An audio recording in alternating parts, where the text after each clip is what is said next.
Hello, everybody, and welcome back to the Drive Pink Dialogue. It is episode number 99.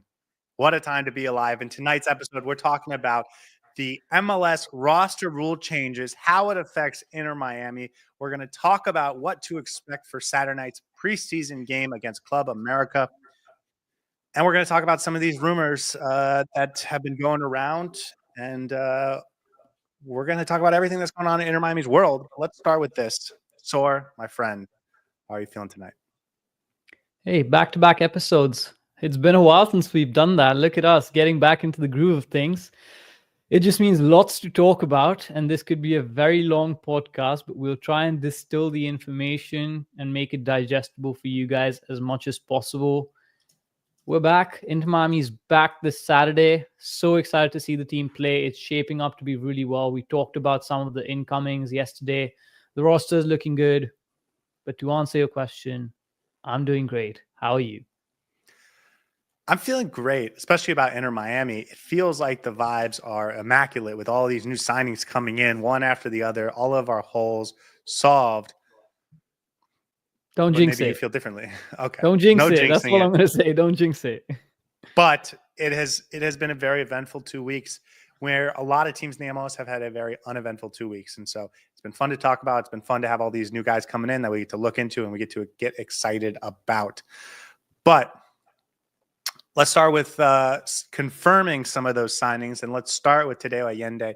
I know we went live yesterday, but the truth is we only wanted to talk about Maxi Falcone. We weren't planning on going live yesterday. So that was an emergency broadcast to talk about Falcone, which means we didn't get a chance to talk about Tadeo Allende, who did sign officially on Monday. Got the pictures. Number 21, Fafa Bico, number 7. 2 official signings. Oscar Ustari also became official today, so he'll be ready to go for Saturday night's game against Club America. Do you feel good about Tadeo Allende? And then also Talasco Segovia in South Florida today. He's going to do his physical, sign his paperwork tomorrow, and that will become official. So 4 new players, Fafa, Tadeo, I guess Oscar Ustari is not really a new player, but also Segovia, all potentially on the field for Saturday night against Club America. That, I think, makes this game a lot more fun. Yeah, it's always fun to have some good attacking options. Fafa Pico, one of those players that is very exciting every time he's on the pitch. So I'm very excited to see him wear Inter Miami colors and do some damage up top for us, man, and not against us. That's really exciting. Segovia, we've all talked about him in extensive detail. We've looked at his highlights. So excited to see him in that midfield. Yeah, that for me is potentially the signing of the season, not just for Inter Miami, but across the MLS. Could be. Tadeo Allende, another interesting one. Very excited to see where he fits in on that front line, whether he plays left wing, whether he plays backup striker, whether he plays slightly in that number 9 false 9 role. Quite a lot of options, a lot of fluidity, a lot of versatility. Only concern is that none of the defensive signings have been confirmed yet, but not a major concern since there's rumors. We've basically figured out who our targets are. I'm sure we're finalizing the details of the contracts for some of these players. And maybe tomorrow, maybe day after, maybe before the game, we're going to get announcements on the defensive front as well. Exciting times to be an Inter Miami fan. Yeah, I think Fafa Bico obviously is going to be ready for that game on Saturday. Tadeo Allende as well going to be ready for that game on Saturday.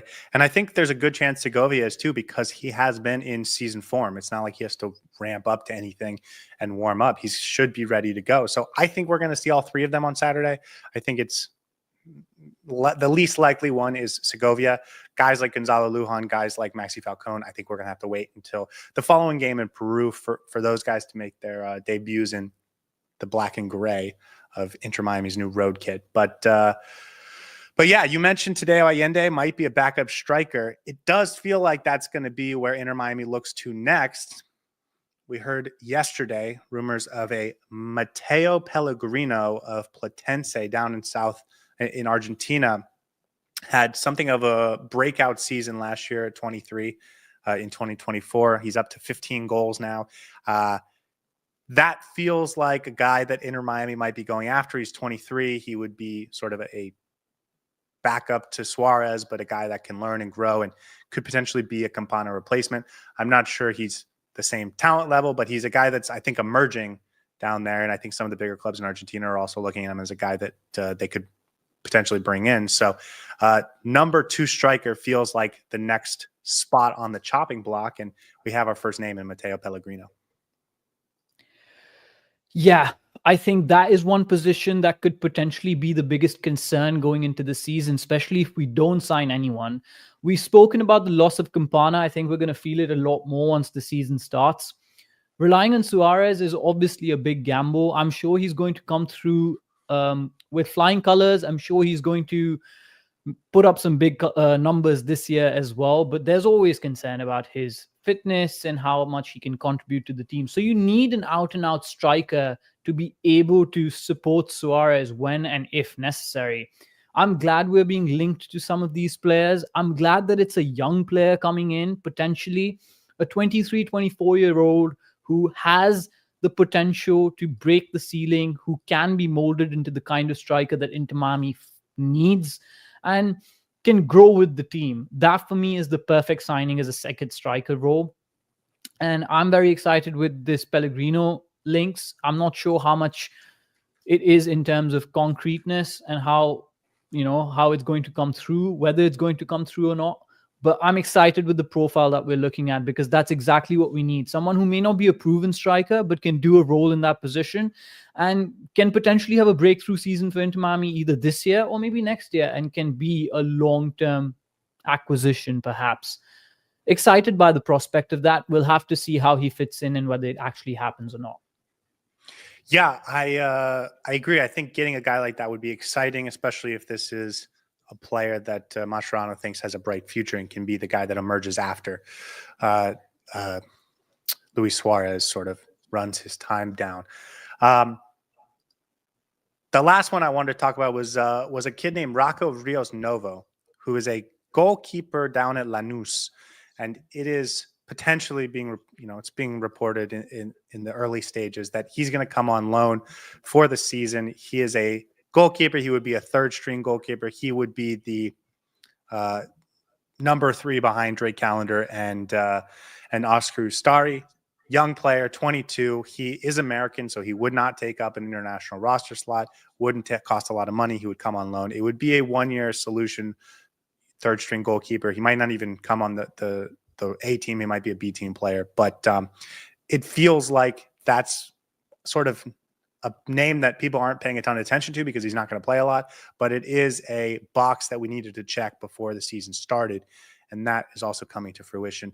Again, he's American, half Argentine and half American, but he wouldn't cost an international roster slot. So I think that's good. Again, the front office is just rounding out this roster in a way that I think is really exciting. Haven't looked into him too much, but again, it's heartening to know that the front office executives know exactly what this squad needs and they understand the positions that need to be bolstered, that need to be strengthened. Not too much of a fuss who comes in that position because let's be honest, we've got 2 good goalkeepers in front, but will be an important acquisition to have because you never know when a crisis happens on a team and you need backup. So it'll be a good role player to have. Yeah, and to get a guy that is American, I think is really nice. And he's going to fit into the culture and everything. So I think that's a good pickup, and hopefully he never plays a single game because all of our starters stay healthy. Anything else you want to talk about before we get into the MLS rule changes? Because I think that is the topic of the day, and I think there's been some misunderstanding about how this applies to Inter Miami that I've seen on Twitter and people talking about what Inter Miami could potentially do. So I thought we could go over it and sort of talk about how this is really going to affect the team this year and moving forward. But is there anything else around Inter Miami? There was a Neymar story over the last couple hours. I don't know if you want to talk about Neymar again, but yeah, I just want to quickly contextualize the roster building that we've done. And maybe I've said this a couple of times already on the podcast, but I think there's a lot of sensationalism around Inter Miami. There's a lot of news outlets who use Inter Miami's name to build it up. And maybe the names that are coming in don't necessarily stand out to the fans. They don't think that these are star players that we need or not worthy of the quality that Inter Miami demands as a club. But for me, I think the acquisitions that we've had so far have been absolutely fantastic. They are underrated players who've gone under the radar, players that are not super popular, but seem to be doing really well wherever they're coming from. And these are the kind of acquisitions I was looking for. Somebody mentioned in the chat that a week ago we were panicking about Inter Miami not signing anybody. I am super excited with the way this roster has been built thus far. I will leave it at that and be a little bit more reserved, but I do have a feeling that we're going into the season very prepared. And I just want fans to acknowledge that fact that this roster is looking very, very solid. And we may be doing things this season. Just going to say that. And now we can proceed to the rest of the conversation. Yeah, no, I think you make a good point because I've been very excited about what's been happening lately, but you never know in the MLS. A player could not work out. I think it was very easy to build excitement about Coco Jean based on the price tag there. I think it was easy to build a lot of hype about Nico Stefanelli or Sergei Kristoff, and guys don't always work out. And I use some of examples of guys that I don't think were smashing successes here. That could be Tadeo Allende. He is coming off of a year where he didn't quite make it in Spain at Celta Vigo. I know they're going through some club turmoil. Maybe that's what it was. Maybe he couldn't adjust to the culture. Maybe there was a guy in his position he just couldn't break through. He was clearly good enough to earn a move to Europe. So who knows? But it's exciting now that we get a chance to get a look at him. And maybe in 2 months we'll want to send him back. But for now, I think it's a lot of fun that we get to see all these guys and come into the season with a lot of confidence, depth, and feel good about getting an opportunity to see this team play and not worried about everything that could go wrong. Absolutely. Okay. Bombshell news yesterday. First reported a little bit on Monday, but it came out officially yesterday. The MLS has announced a whole host of pretty dramatic rule changes. And I think we should start with the big one, which is the internal market being established. For those that don't know, there was no way to buy a player from another MLS team through cash. You would have to do it via trade, which means you'd have to give them allocation money, international bonus, international roster slots, super draft picks, or players in return. You had to give them something of value that wasn't cash. And the reason the league did that was to prevent an internal market that was inflated. And I think there's a lot of sound logic to what they were thinking when they set that up originally. What you have in the MLS is a ton of money that cannot buy you the prestige to match the player value that money is buying. So even though American ownership groups have as much money oftentimes as some of the biggest clubs in the world, they don't have the prestige to buy the best players in the world or convince them to come on a consistent basis. And so what that leads to is an internal market, and we see this in Mexico, where clubs are spending more money than players are worth on domestic players between teams. You see this in Mexico all the time. And that was A, something that the MLS wanted to avoid, and B, going back 20 years when the MLS wasn't 1,000% sure it was going to make it, we still had teams folding in this league. Mm-hmm. You didn't want to drive up huge transfer fees and risk drying out the pool of available money. So they created this internal market system where every team, or rather every player, signed their contract with the MLS, not individual teams. And what that allowed the MLS to do was to move players through trading like most American sports franchises and not like most of the rest of the soccer world. I hope that was a solid explanation of why it was the way it was, and it is now gone. You can buy players from the rest of the MLS, from other MLS teams, with straight cold hard cash. You want to go buy Lucho Acosta, Cucho Hernandez, whoever it is, Moise Bombito, right? I know he's now left the MLS, but whoever it is that you think is an interesting prospect and you want to go get them, that is now viable. What's your reaction to that? I dropped off halfway through for some reason. My internet connection gave up. I'm not sure what happened there. But what I'm hearing you say is that we basically set up a domestic transfer market very similar to what the European market looks like. Use cash to buy players within teams. That for me is a very exciting prospect because now Inter Miami can go out and buy anybody from the MLS that they want. You see Lucho Acosta scoring a lot of goals against us. We buy him next season so that he can score goals for us. Correct me if I'm wrong. Is my understanding of that transfer market internally correct? Yes, that is right. Okay, good. There is a caveat. Every other MLS roster rule still applies, which means if you go out and buy Lucho Acosta, he's your DP. You're going to go spend $10 million on him. That's fine if Cincinnati wants to do it. But that transfer fee and his salary still count as a DP player, which means that's your third DP. You can't go get Neymar. You can't go get Angel Di Maria. You can't go get, Kevin De Bruyne, insert big name here, because you have to use that DP spot on Lucho Acosta or Cucho Hernandez or whoever it ends up being. I don't think Inter Miami is going to do this. I don't think they're going to take advantage of this in any major way. They might buy a smaller player. They might buy a young player. You might see Inter Miami sell players, but I don't think there's any world where Inter Miami goes out and buys a big name MLS player. And I was going to say this. I think the utility for this is not for the big MLS players, because if you want to go out and get a big MLS player, you would potentially do that anyways. As you mentioned, you have to you have to stick to the rules. And if you want to bring in a DP level player, you have to potentially insert him as a DP based on, how much money you spend. What this does help with, for me, is bringing in some of those mid-tier players that may have been difficult to bring through because you would have had to trade someone else in your team to acquire those players. And you mentioned someone like Moses Bambito, right? Who's no longer in the MLS. But if Inter Miami wanted a good, solid defender who was not maybe a DP caliber player, but was someone who was dependable, reliant, someone you could rely on as a MLS veteran, and you wanted to use this sort of an internal transfer market to purchase that kind of a player, you can do that. So my understanding is that this might be beneficial for Inter Miami to make those mid-level acquisitions rather than the high-level players. Is that not true? I don't think that's how it's going to work for Inter Miami at all. Because here's the thing: pick a mid-level player in the MLS that is interesting to you. Fafa Picault. Let's just say Fafa Picault last transfer window in the summer. If you wanted to buy him, well, the thing is, if you're going to spend those resources anyways, you can get a better and cheaper player elsewhere outside of the US. The thing is, you can't always convince them to come play in the MLS. But if any team is going to convince them, it's going to be Inter Miami. Now, if you're Sporting Kansas City, you're going to have a much more difficult time convincing players to come play for you.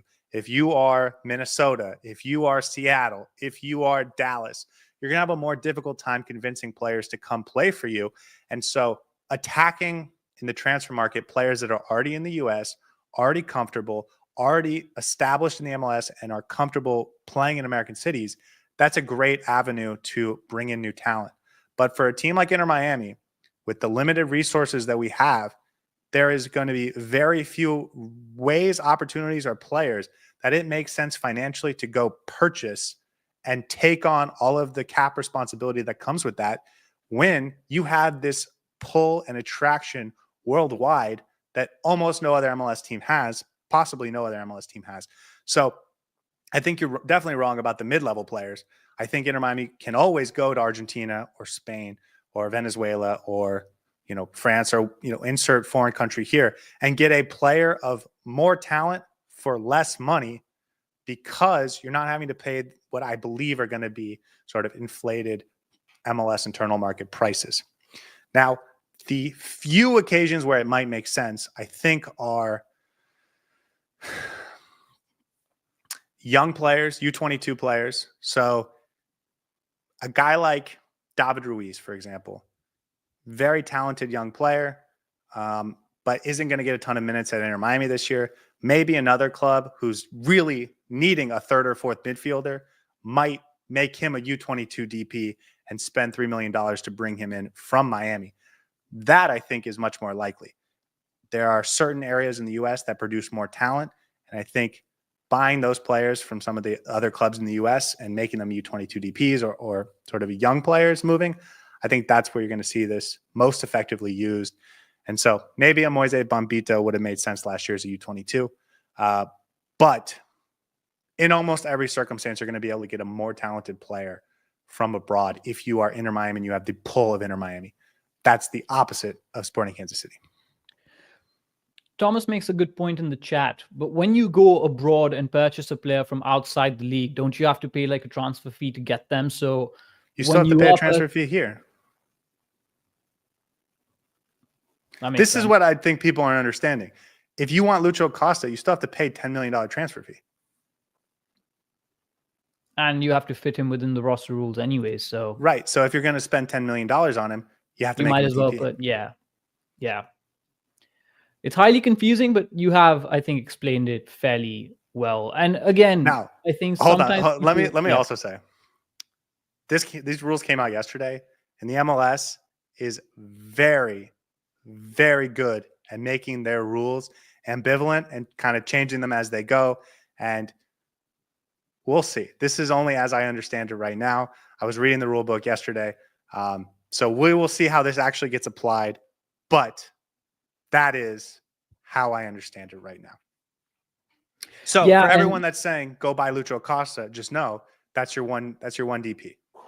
Yeah. And again, it depends on how it's implemented. We're all making speculations to a certain degree about what's the process going to look like with these new rules coming in. It'll become a lot clearer as and when teams actually start using these mechanisms and these rules, and we see this in practice. But for now, it's a whole bunch of confusion as always. And I think the MLS has made a good first step towards allowing the teams to actually make a little bit more financially free decisions. So that at least is a good first step. Now, the chat is saying I'm wrong, so maybe I am wrong, but that's not how I read it yesterday. Tom Bogart, I guess, is saying that you don't have to use the fee. That doesn't make sense with anything that the MLS has ever done, and it's not how I read the rules yesterday. But maybe that's a huge advantage. And by that, I'm assuming that means you don't have to amortize the fee and add it to the cap charge. I guess that's what they're talking about. We'll see. This does, I think, help Inter Miami potentially move guys on in an easier way. There are players that have been on too big of a contract at Inter Miami that they would like to move on, but they wouldn't be willing to take a smaller contract. They might be now if it comes with a transfer fee and they get a signing bonus attached to that transfer fee. So a guy like Julian Gress might be a guy that moves via this mechanism. Drake Callender, Robert Taylor, any of the guys we've mentioned so far are guys that could move under this mechanism. I also think young players are going to be available in a way that we haven't seen before in the MLS. If you are a supplemental roster player, meaning you're a homegrown or you're a super draft pick, there's so much value to being that within the MLS that it's almost not worth it to trade that player for allocation money or international roster slots. But now if an owner can actually get a $3-4 million transfer fee for a young player, it's the same fee they would have gotten abroad. The player wants to make the move. I think there's a bigger chance that young players end up moving around the league more efficiently without having these geographic boundaries and homegrown boundaries attached to them in ways that they've had in the past. I don't think it's going to affect Inter Miami's roster building this winter. I guess that's my point. Yeah, and I think the question mark remains whether when you spend the money, does the fee count towards the salary cap? There's a question mark whether it does and whether it doesn't. You seem to suggest that it does count towards the salary cap. A lot of people in the chat think it doesn't. So that would, I think, determine how advantageous this actually is for Inter Miami or is not for Inter Miami. But you make some good points about the young players as well. And I'm just excited to see a little bit more financial freedom for some of these teams, whether it's completely in favor of Inter Miami or not. For the MLS as a whole, this is a much better, more liberal way forward. And I think it's just going to be beneficial in terms of how the transfer market plays out and how players are able to move around different teams. Everyone in the chat is telling me I'm wrong. So now I feel like maybe I am wrong and I'm doubting everything. So no, stick to your guns, man. That's what maybe just ignore the last 10 minutes of this podcast. And let's move to the next rule, which I think is also pretty cool. Before, there was a rule where if you were on a B team player, you're on a second team contract, you could play up to 4 games during the regular season with your A team club. And so we saw this last year with Leo Alfonso got a few opportunities. Pep Casas got a few opportunities. They got that 1 game contract where they were able to step up to the first team, be a depth player, get some minutes. And it was an opportunity for young players to step up. And it was an opportunity for teams when they had an injury crisis or international duty, and they had a lot of players leave for international break. They could fill in their ranks with players that weren't signed to first team contracts. That rule has been changed as of now to you can play up to 6 games now. So it's no longer 4, it's 6. And B, that's only MLS games, which means all other types of games, CONCACAF Champions Cup, Open Cup, Leagues Cup, Club World Cup, for example, those don't count at all. You can come up as much as you want. This means that teams that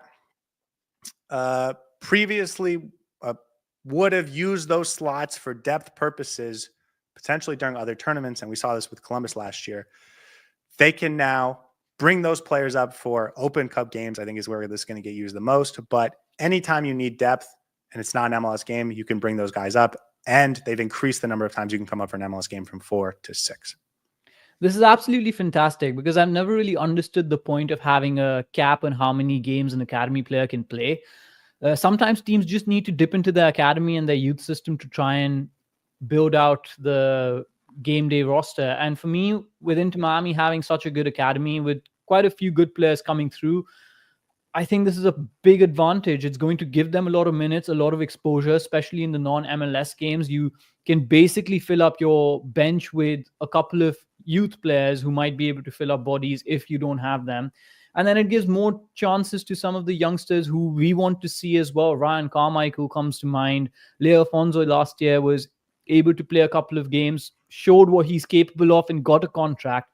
But now it would allow some of the other players to have those 6 games to actually showcase what they're all about and just get more time with the first team, get that level of exposure, and it's just beneficial all around for the youth system. So I never understood why there was a cap in the first place, but I'm glad that there's been a step towards making that change and allowing some of the teams to dip into their academies a lot more, because it's beneficial all around for the growth of football in the US. So fantastic, fantastic move. Probably one of my favorite changes that's come through this time around. And I'm excited to see how Inter Miami uses this. I hope Javier Mascherano, given that the champion of youth he has been, uses this to the most advantage, I guess. Yeah, I'm thinking back to Israel Boatwright coming up in 2023. You mentioned Ryan Carmichael, Brian Destin, an athletic, pacey forward that Ryan has for the B team.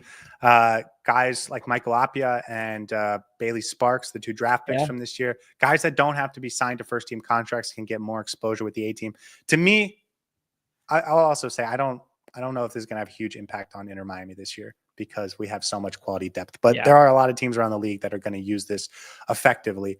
But to me, this opens up the possibility of re-entering the U.S. Open Cup, which I am a huge fan of. This is the first step. The biggest complaint was the too many games, lack of ability to bring through depth, not enough depth on MLS rosters to play another tournament like the U.S. Open Cup. And so being able to bring up B team players to fill in that second level, especially when you're playing USL 2 teams, USL 1 teams, huge advantage. I think this means maybe not in 2025, but at some point in the next couple of years, the MLS is going to re-enter the US Open Cup, and a lot of teams are going to play these B team players early on. But if you win, you win, you win. The A team players are going to have a chance to win that trophy if you get to the later stages. Yeah, again, opportunities all around, allows you to expose your youth system to a better opposition and just build it out a lot more, flesh it out a lot more, allow some of these players to get that level of game time, especially. Great move. Not much to say. I do wonder if this is going to prevent young players from getting first team contracts with a little bit more frequency. Guys like Tyler Hall, guys like Santi Morales, guys like Israel Boatwright are currently on first team contracts, and they were not able to get any minutes last year because they had to be loaned permanently to the B team, which means they weren't eligible to play for the A team at any point. If they were on B team contracts, they could still come up for 6 games. So I wonder if they massage this a little bit to help make that transition easier for young players. Those guys should have room on the supplemental roster this year, but for now, or for last year, they weren't able to be on the first team, even on the bench. So hopefully those guys get an opportunity to take advantage of this year. Yeah, I'm just really surprised why the MLS has these rules, especially when it comes to the youth system. Again, I understand some of the limitations on the senior roster to avoid that inflation, the market inflation especially. But I think the academy can be a little bit more liberal in that sense. But they must have thought of something when they were devising some of these rules. And I'm not sure what the actual logic behind it was.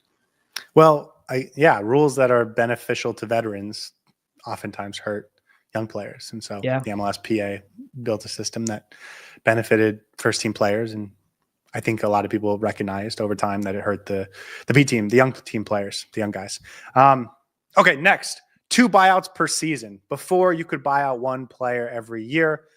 There was some talk last season that they were going to make it 1 per transfer window. They've made it official. You can do it twice per year, no time window specification like they were talking about last summer. But this is a very nice roster mechanism. You can buy 1 player who has a bad contract out of their roster slot. We did this last year with Coco Jean. We did it the year before with Francisco Pizarro. The one-time buyout is what it used to be called. You can now do it twice. This would have been very helpful for Inter Miami a year ago when Nico Freire tore his ACL. They could have bought him out in the summer, sent him back, cut out his loan, and then signed another center back for the price of what Nico Freire was being paid. So this could have helped Inter Miami last year. Hopefully it's not something we need this year, but if it is, it's nice to have. Again, more flexibility allows us to play around with the roster a lot more. I wonder who that player will be, or the players will be that we buy out eventually from their contracts. Do you think it can apply to someone like Julian Gress, for instance, if we need to? If we need to, yeah. So there's still flexibility on this roster, and I do think that we might leverage this rule in the near future, whether it's right now or in the summer, or anytime during the season as well, right? You can do that whenever you need. There is something to be said about a player's talent level being far less than their contract is generally how this applies. So like a guy like Pizarro, quality enough to maybe start for an MLS team, certainly not a DP level player. That's why you want to use this. Coco Jean, clearly not worth, especially coming off injuries, what he was being paid. Julian Gress, I think, is probably worth the salary he's being paid. He just isn't a great team fit for Inter Miami. So I don't know if I see Julian Gress getting used. I'm not sure anyone on Inter Miami right now is really a candidate for this, but it hasn't been that long since we have had players that are good quality candidates for this. Speeding up a little bit, I did notice one thing that I've seen some people say in the chat. Sometimes the transfer window is officially open from January 31st to April 23rd. What that January 31st day means is that's the first day you can register players. And I know people have been curious, how is Inter Miami buying players? How are other teams buying players over the last 3 months if the window opens on January 31st? That's just your window to register them for MLS play. So Inter Miami can buy players, no problem, before that. The second date on that is April 23rd. That's 3 months into the season, and we know it's this every year, but now we have officially the date. Inter Miami signed Matías Rojas on the last day last year, and they still made it happen. So even though the season's going to start in about a month, they're still going to have an opportunity to add players if they have the space and need. Yeah, God forbid anything happens, but I'm glad that we have that extra time to do it. It's fairly similar to the European rule as well, where you can start signing players before June, but the transfer window actually opens in, for instance, June in the summer. So yeah, fairly standard. It's just it's an interesting process. Again, I've seen some people mention it in the chat, so I just wanted to clarify. No, that's a good point to bring up as well, because honestly, at one point you just have to only register players. It doesn't stop you from having a conversation with the agents or putting pen to contract, and that's what teams normally do. Yeah. Okay. We've talked about a lot of rule changes that could impact the league in the future, could impact Inter Miami in the future, but 2 that I think are going to impact Inter Miami right now. The first is that you can officially switch your roster path mid-season, which means this 3 DP versus 3 U22 or 4 U22 versus 2 DP. You can switch that mid-season, and that was not the way the rule was written when it was introduced last summer. Obviously, it was just introduced, so it wasn't exactly clear how it would be applied. going into a full season, but that has been clarified. You can switch that over the course of the season, or starting during the summer window. So Inter Miami can go into the season with 4 U22s and 2 DPs, and they have a U22 in Telesco Segovia who can be taken out of U22 status if they need to, and have that applied to a third DP in the summer. So we have speculated that they're going to save that third DP spot for, I keep saying Neymar because it's the easiest placeholder and the most common name, but whatever big name DP signing it could be, I have felt they're going to leave that spot open. But now they can still sign a U22 and keep that spot open for the summer if they want. Let me be clear. They have 4 U22s right now. Toto Aviles, Federico Redondo. As of tomorrow, it'll be Telesco Segovia. And the 4th one is Facundo Farias. There has been rumors about Farias moving off the roster, but if that does not happen officially, then they're already at the max limit of 4 players. So if you want to play that game, they're already full.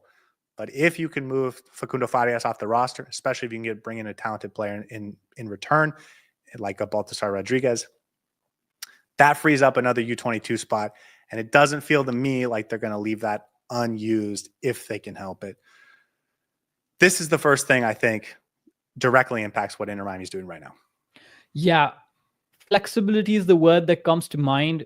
These roster changes have allowed teams to be a lot more flexible. And for me, this dual path that you can change in between seasons is massive, because obviously at this point in time, because the rest of the leagues around the world do not have the same transfer window as the MLS does. They don't have that same range. I think the January transfer window, at least around the world, is not considered an important transfer window.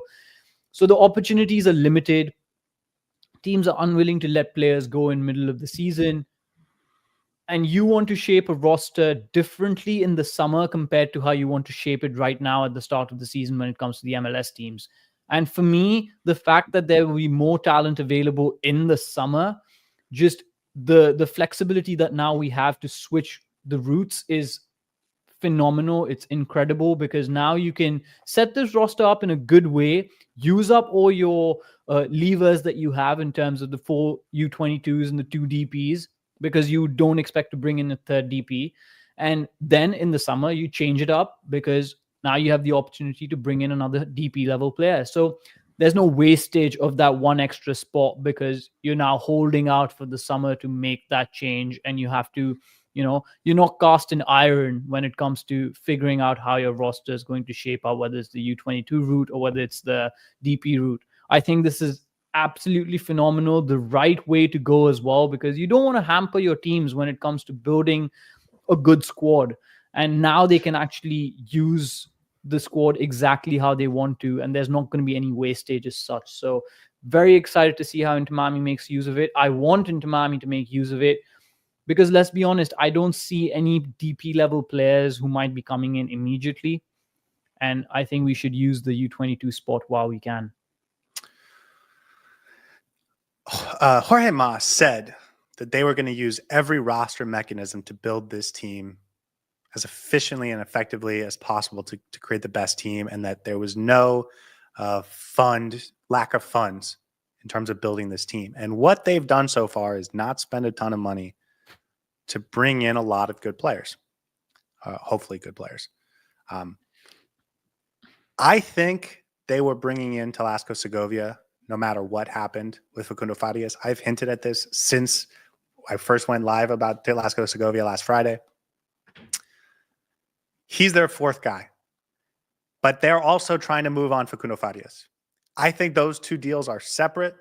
I don't think they would sign Segovia until they already knew they were going to move on Facundo Farias. And clearly they don't know they're going to move on Facundo Farias yet. So I think they have something else up their sleeve that they're planning to do once they move Facundo Farias, if they move Facundo Farias. Is it going to be a striker? Is it going to be a forward? Is it going to be a midfielder? Is it going to be a center back? I don't know.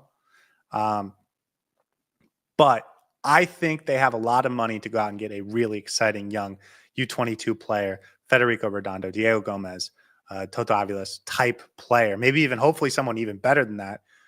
because they have all this money to spend. I think it's really exciting. We don't know if that's going to happen because they haven't moved Facundo Farias on yet, but I think that's still out there for this team. And I wanted to talk about that because you have until April 23rd to do it, right? If you can move Facundo Farias. Yeah, and the roster's already looking in good enough shape, so you can spend a little bit of time trying to find that U22 spot. And if you need to take that time until April, then do it, right? You got to make the most of it. I have a similar question that's in the chat as well. Does Pellegrino count as a U22 or depends on the price tag? Okay, so that might be an interesting signing, considering they may be looking at him thinking that this is the U22 that we want. We'll see, but definitely need to use as many. No, he wouldn't. Pellegrino wouldn't be a U20. He's 23 years old already. Yeah, exactly. So he wouldn't be a U22. I don't think that counts there. So maybe he's just a backup that we're thinking to bring in, or we're not even looking at a striker in the U22 spot. Maybe we're looking at a midfielder or a defender, perhaps. Who knows, like a Toto Aviles. Exciting. I think this is a very, very exciting possibility for Inter Miami.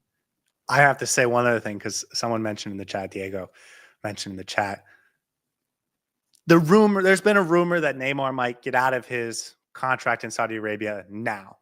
And if that happened, I think Inter Miami would do everything they could to sign him now and not worry about another U22. So I also think that they're keeping that spot open for Neymar in case that happens before the end of January. But as we just talked about, the transfer window doesn't close till April 23rd. So if they feel like they can't get Neymar until the summer, but they can go out and get a U22, they do move on for Facundo Farias, there's room, I think, to go out and sign a big U22.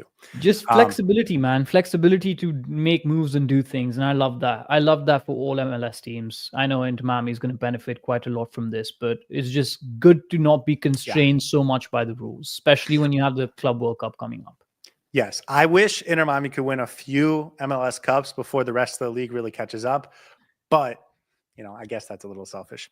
The last thing that I think we should mention, and we don't have to talk about this for too long, but I think it is important and it is relevant, is general allocation money, GAM, this thing we talk about all the time that doesn't actually mean anything except within the world of MLS. It no longer expires. It used to be year to year, and now it no longer expires. So Inter Miami, whatever GAM they don't use this season will carry over into next season, which means that we might actually end up a little disappointed with Inter Miami, and a lot of fans and a lot of clubs might be, because they save that allocation money for future use. I think this is probably the most underrated rule change out of this list.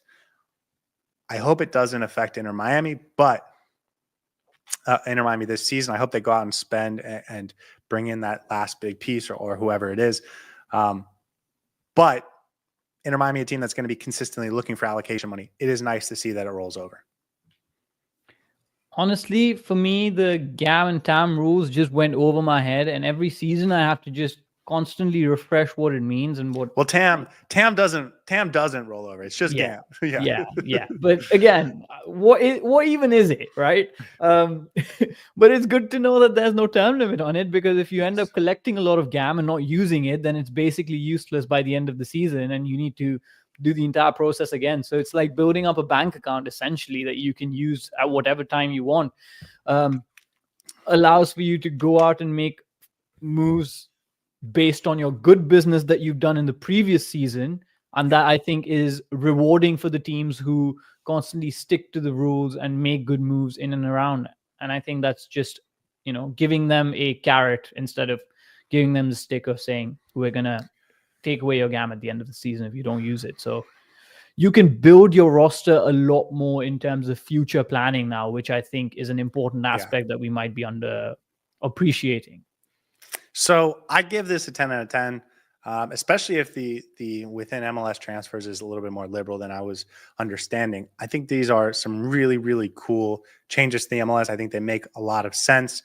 And I really appreciate the league for doing this, because they have been criticized a lot for being too close. And these are definitely steps in the right direction. I also think this is, let me stop. For those that don't know, the MLS roster rules have to be agreed to between the MLS owners and the MLS Players Association. This is very common in American sports. I have no idea how it's done anywhere else in the world. Those two entities, the MLS and the MLSPA, do a collective bargaining agreement every so often. I think it's every 6 or 7, 8, 10 years, whatever. And that collective bargaining agreement is often when drastic rule changes are going to be introduced. So for those of you looking to get rid of DP rules, just have an open salary cap, completely change everything, that is not going to happen until this collective bargaining agreement is over and the new one can be negotiated. And I believe that happens in 2027. But all of these little rules, I think, are preparing us for a world of a much more liberal and open MLS in terms of roster spending, roster building, and all that type of stuff going into the next collective bargaining agreement in 2027. So all these baby steps, I think, are setting the table for a very interesting. Sean says the CBA runs till 2028. My apologies. I think that is right, now that you say that. I think this is setting the table for a much more liberal MLS in terms of roster flexibility, starting with the next CBA.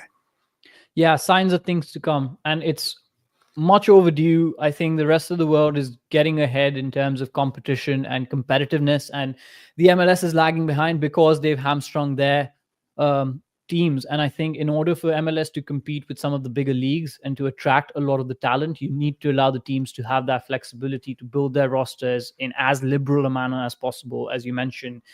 And it's inevitable. We are going to move towards a time when the MLS roster rules are a lot more relaxed. And this is a good first step towards that. As you mentioned, you rate it a 10 out of 10. I'm not sure how it's going to function practically and how teams are actually going to utilize some of these new changes. But it'll be very interesting to see. And I think maybe not this transfer window, but next transfer window is when we're actually going to see some of the effects take place and understand how much these benefit the other teams as well. Now, that does mean that maybe teams are able to build more competitive rosters, and more competition means Inter Miami has to beat better teams. But overall, it's a lot more healthy for the league. It's a lot better in terms of bringing and attracting new talent, whether it's youth, whether it's veterans. So a step in the right direction, and I hope this continues over the next few years because there's a long way to go. And as I said, this is just the beginning. Okay. Would you like to continue talking about the nitty-gritty rules, or are you interested and excited for a season's worth of talking ball? Starting Scotty, right now. We've been doing this for 99 episodes now, and I think our listeners and our viewers probably understand and appreciate that you are the rules nerd here, and I'm just here for the vibes. That being said, I do enjoy listening and understanding what the MLS rules and how they work and everything.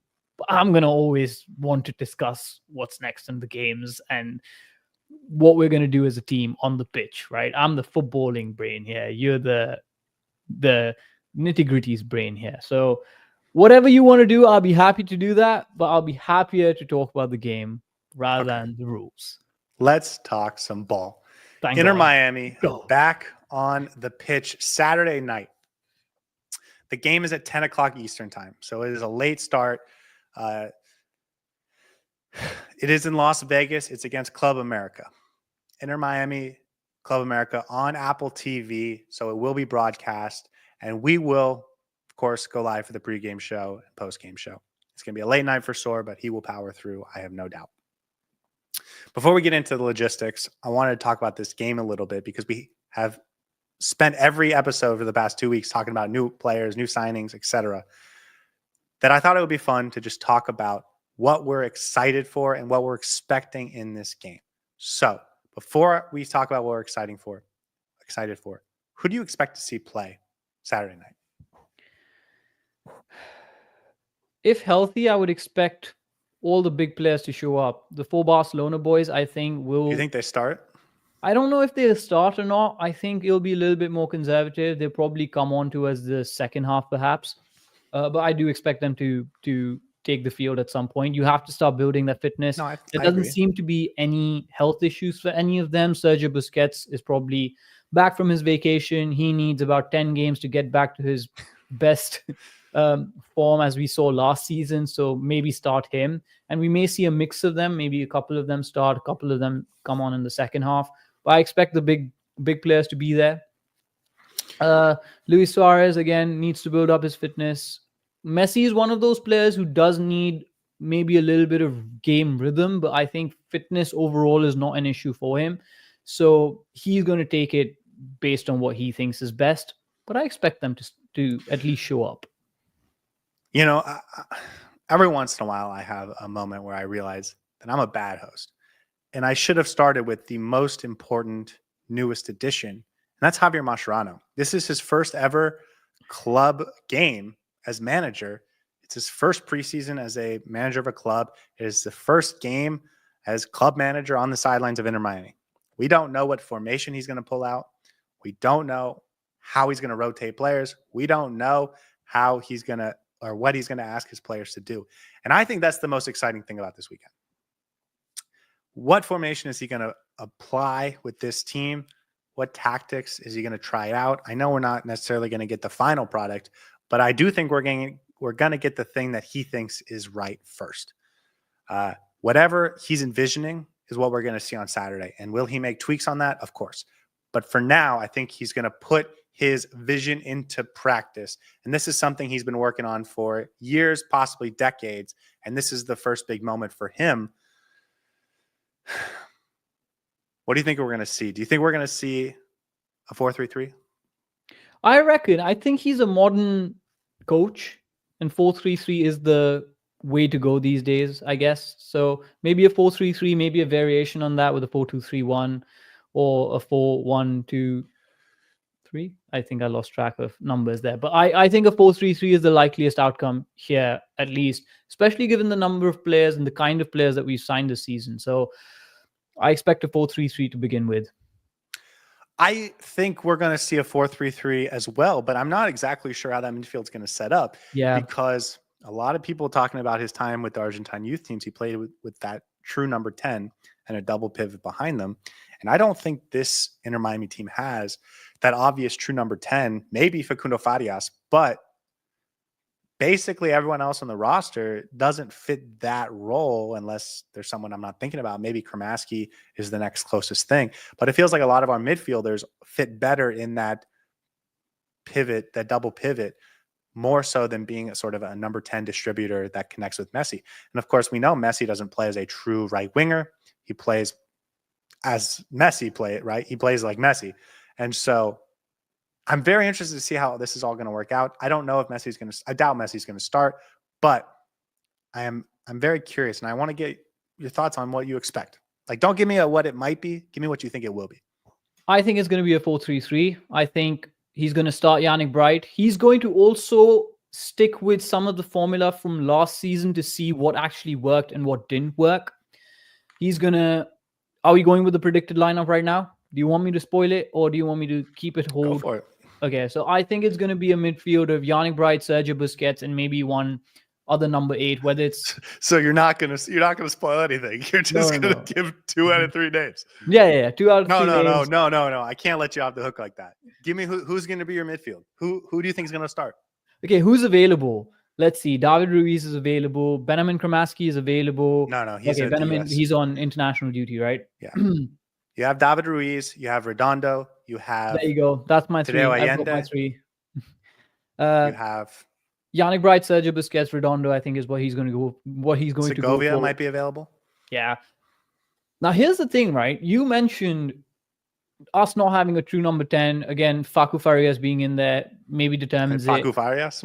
Yeah. But I don't think Facu Farias starts, given the rumors around him. I don't think he's going to be on the team sheet, even in the roster. He did tear his ACL last year in the first. Yeah, so they want to make sure he's, safe and easy. I will say if Segovia is available, we might see a little bit more of a 4-2-1-3 sort of a formation with that more forward number 10, because he could potentially play that role. And if we think that maybe someone like a Tadeo Allende can play that role as well, then maybe he puts a more forward-leaning 10. But I think with the players that we have available, a 3-man midfield with 2 8s and 1 deep-lying midfielder is the way to go. And he's going to go with Sergio Busquets, Redondo, and Yannick Bright, in my opinion. You think there's any way Because none of those three is really a number 10, right? No.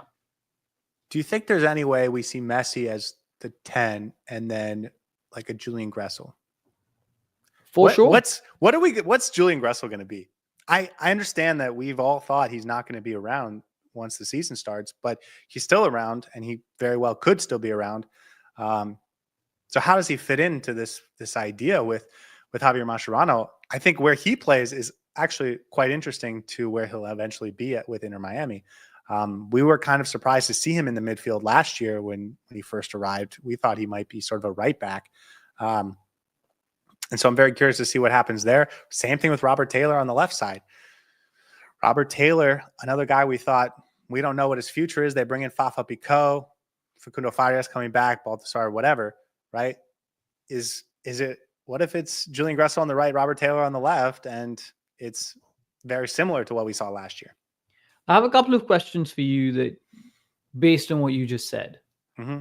According to you, do you think Messi is better in that number 10 or the right wing? No, I think right wing. Right wing. I think you need a midfield three. That can go both ways. Yeah. So I tend to agree with that. I think Messi's natural position is right wing, where he comes in and plays maybe in that floating number 10 role when needed and when there's a space.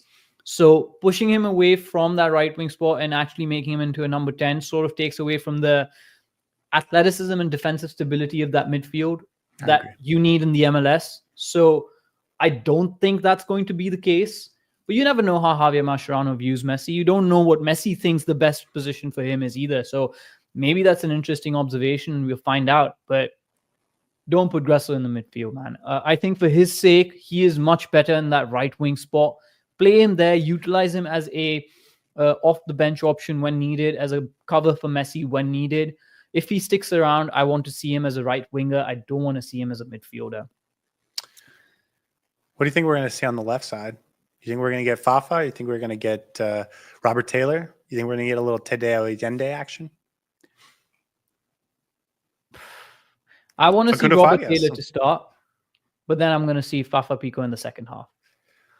I want to see Robert Taylor at the same time as Lionel Messi. Messi, yeah.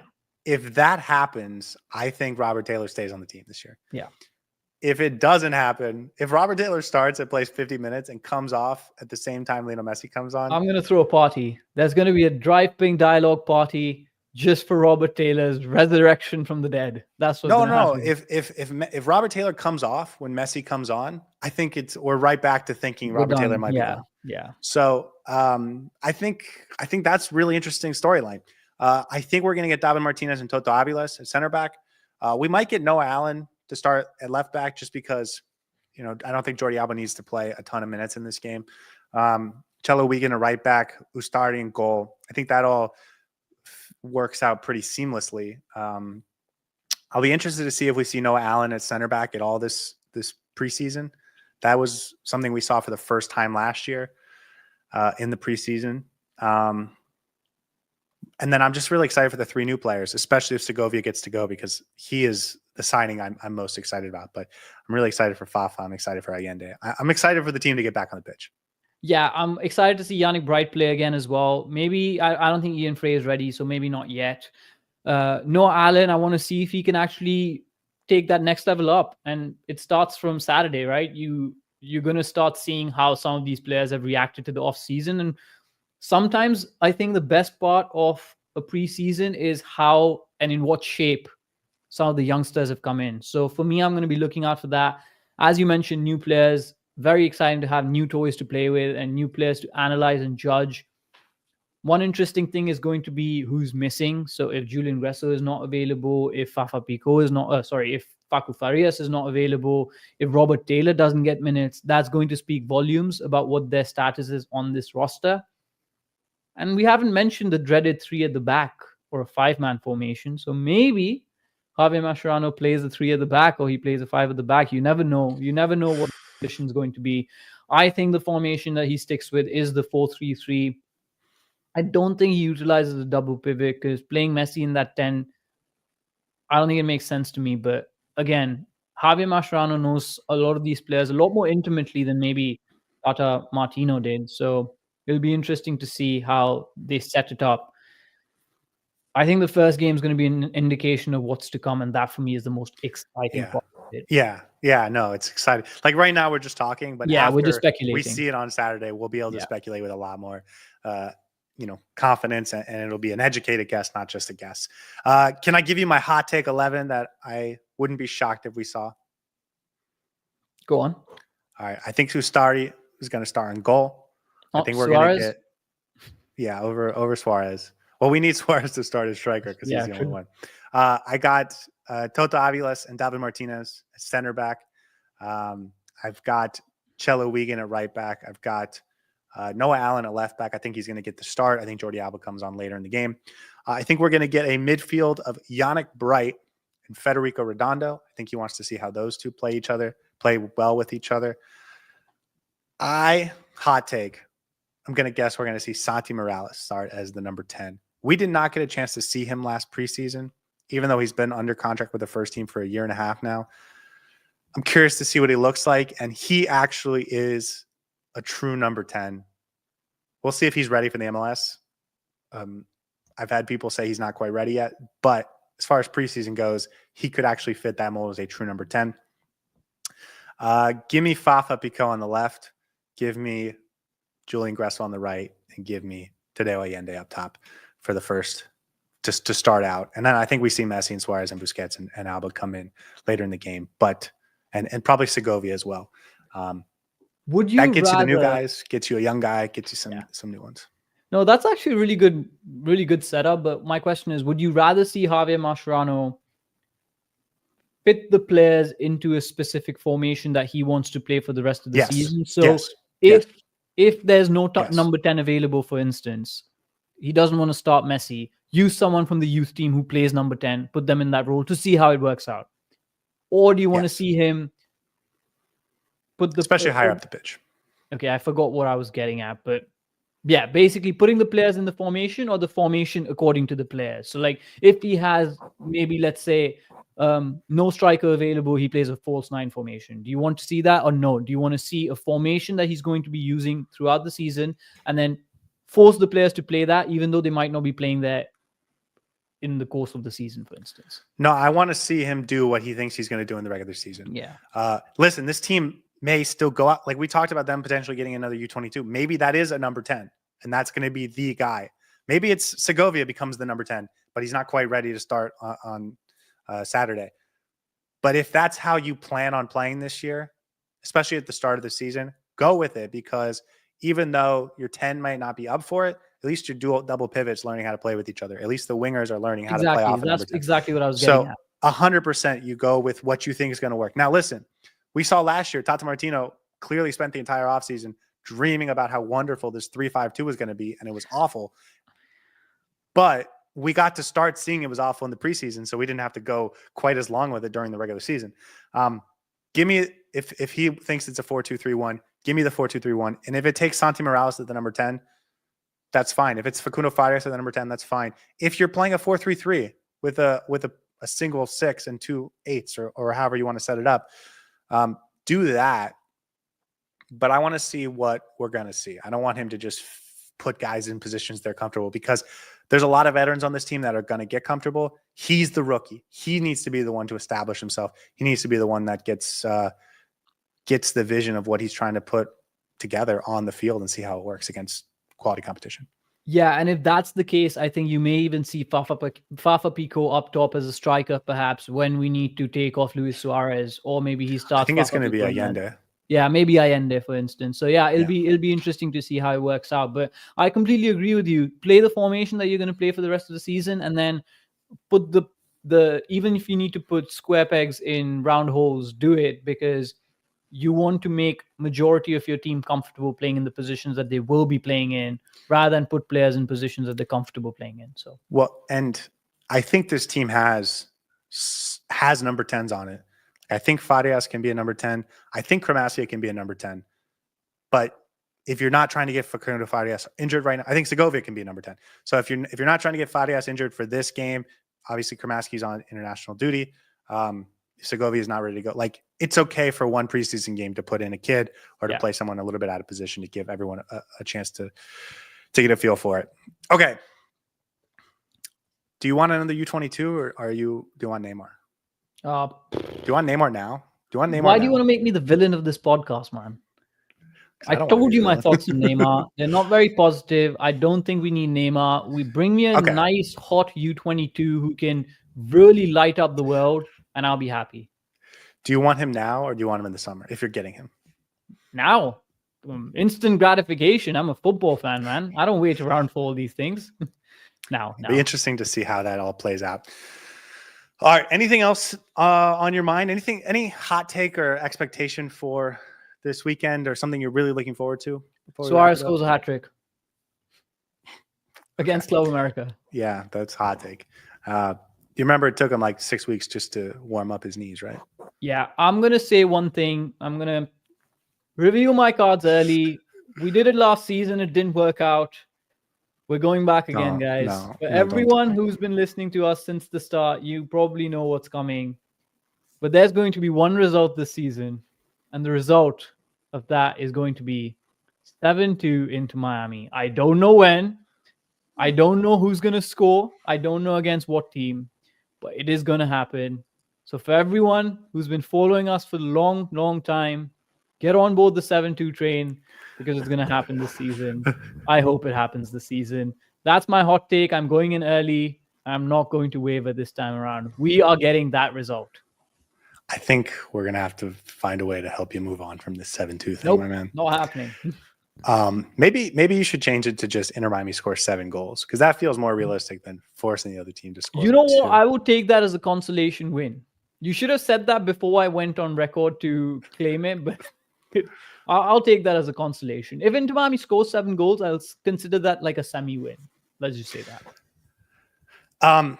Okay, I wanted to spend a minute to talk about the Dry Pink dialogue more holistically and specifically about what we're going to do this preseason because this is our first preseason going live. I know we started this sort of in the last preseason, but we have a lot more followers now. A lot of people weren't paying attention, and so I'm excited to get ready for year 2. What we normally do during games is do a 1-hour pregame show in the hour before kickoff.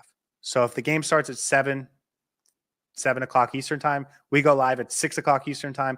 We'll talk about the team. We'll talk about the lineup. We'll talk about stories that are going on, talk about the other team, what to look for, what to expect, how the games match up. We'll answer your questions. We go live for an hour before kickoff every game. Well, if we're available, which is almost every game. We go live right after the game to get an instant reaction, an emotional reaction with you guys. We want you guys to be a part of that because we just want to hear what you guys think and get out our emotions and do some group therapy, whether it's an exciting win or a disappointing draw or something worse. And then the next day, we do a full podcast where we break down the game.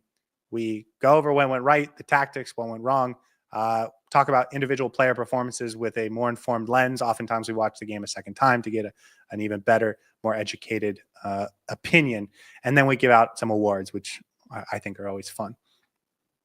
We will be doing all of that once the regular season starts. But for the preseason, we decided to scale it down just a little bit. And so what we'll be doing is 30 to 45-minute pregame shows and then the instant reaction afterwards.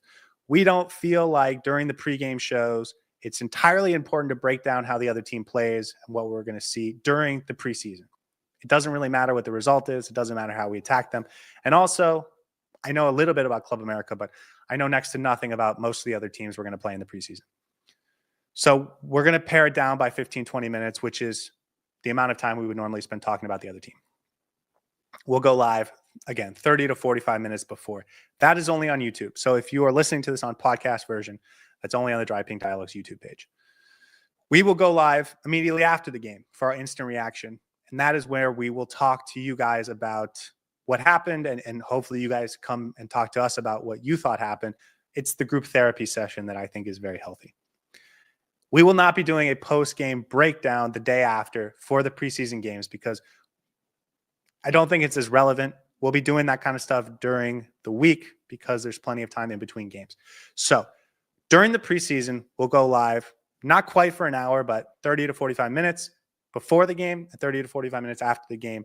That will be how we handle it. And then once the regular season starts, we'll go back to 1 hour pregame show, 30 to 45 minutes post-game show, maybe an hour if it's a really exciting game. And then we'll do the full breakdown the next day, which is exactly what we were doing last year.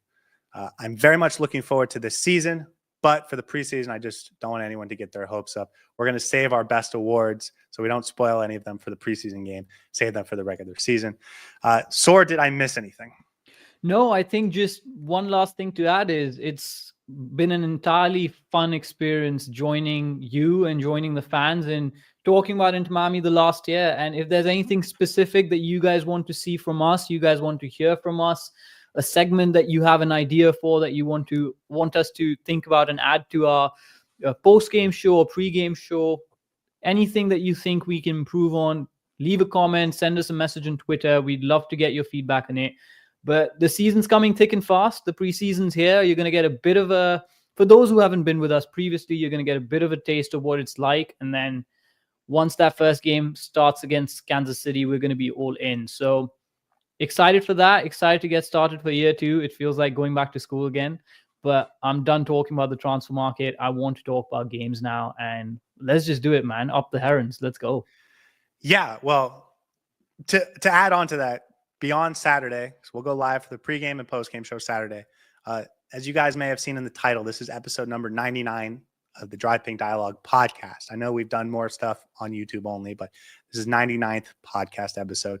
Our next podcast episode, which will probably be Monday night, will be episode number 100. We are going to do something special for that, so I encourage you guys to tune in. And then beyond that, we're going to do something that I think is going to be really cool for the 30 days leading into the regular season starting Tuesday. So subscribe to the channel, hit the like button, all that stuff. But mostly the reason we do all this stuff is because it's fun. And the reason it's fun is because honestly, Saur, you, but also you guys that are in the chat with us, listening to us and participating with us, you guys make it so much fun. So I appreciate you guys as always. Saur, thank you for being my buddy.